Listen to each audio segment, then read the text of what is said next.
So I have a lot of experience with various mental health issues, I suppose. And one of them being an eating disorder, and I am currently in recovery for that.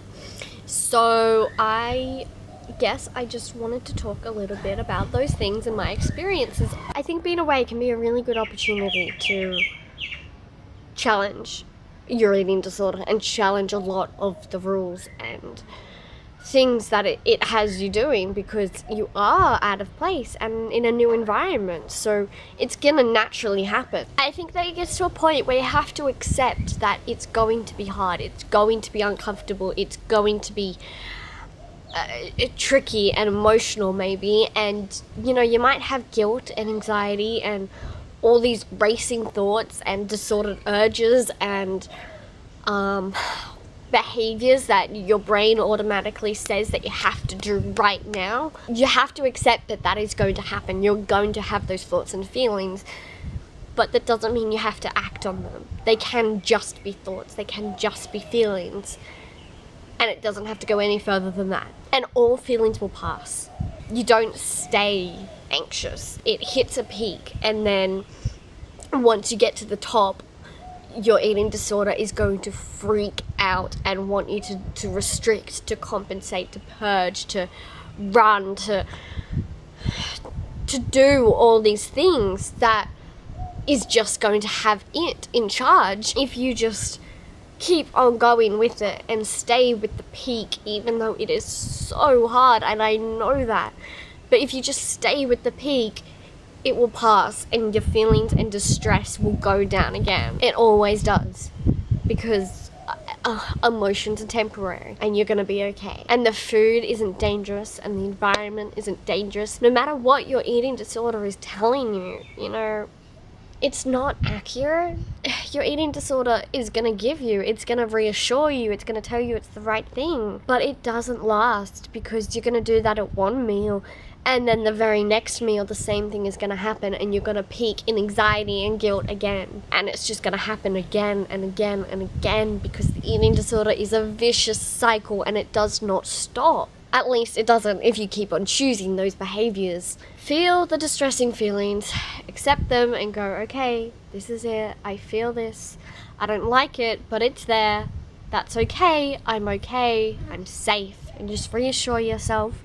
And then go, okay, that is what the eating disorder wants, but that is not actually what I want. So instead, I'm going to pick this thing instead, because that is what I want to eat. That is what my body is craving. And so you do that, and then over time, it gets easier and easier and easier. It becomes a more emotional turmoil to choose the eating disorder again and again and again, rather than to choose life. Every chance you get to challenge your eating disorder is a chance you have to step into the life that you want. A life that is led by your values and not your eating disorder's values. And I think that's all we can aim for. There's distress in both choices, in choosing the eating disorder and in choosing recovery. Both ways, it's gonna hurt and it's gonna be hard, but you gotta look at where they both lead to. The eating disorder leads to, to misery, and just hopelessness and sadness and loss. But if you choose the other, if you move away from the eating disorder and choose recovery, then through the hurt and the hardship, it is so worth it. I mean, it has to be. Something that has stuck with me is something that my friend said to me a little while ago, and that is that you don't see recovered people turning around and going back to their eating disorder.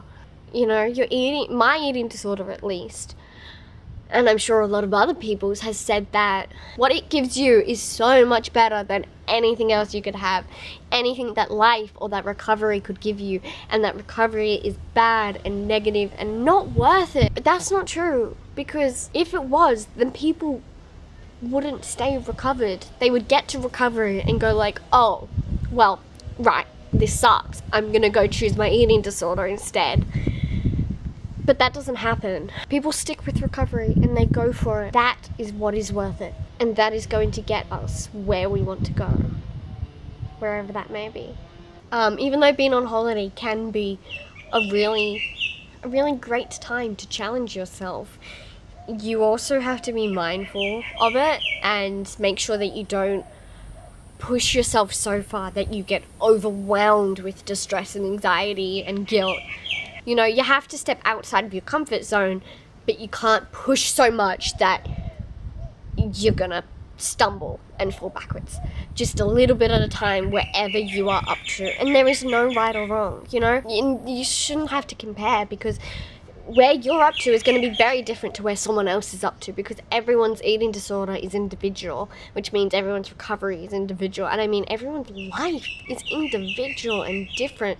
So you can't really make comparisons. Where I'm up to is going to be very different to someone else, because they have had different experiences.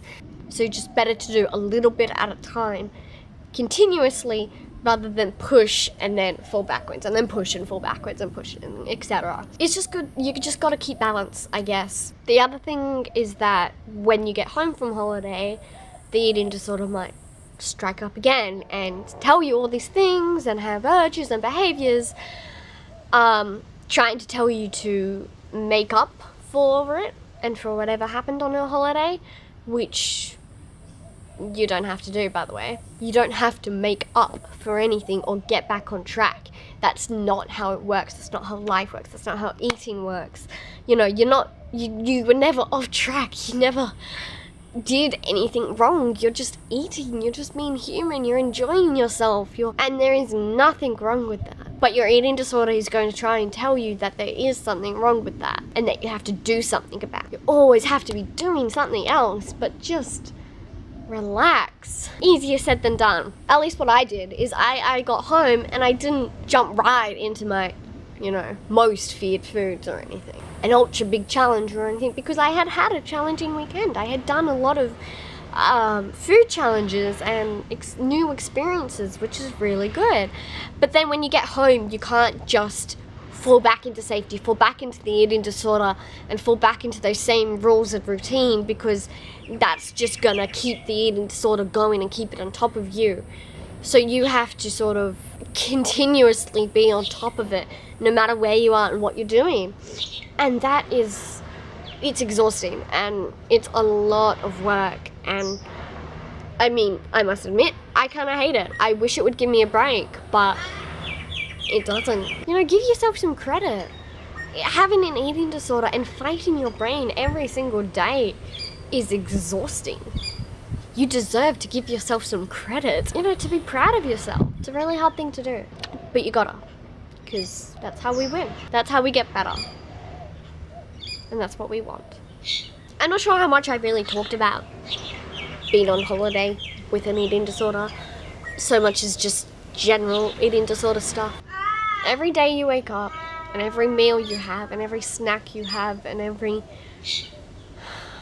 anything else that your eating disorder interferes with, you have a choice. You have a choice to either choose you or to choose your eating disorder. Personally, I hate choosing me. It's a scary thing to do. It doesn't feel right. It feels wrong and selfish, and I don't know.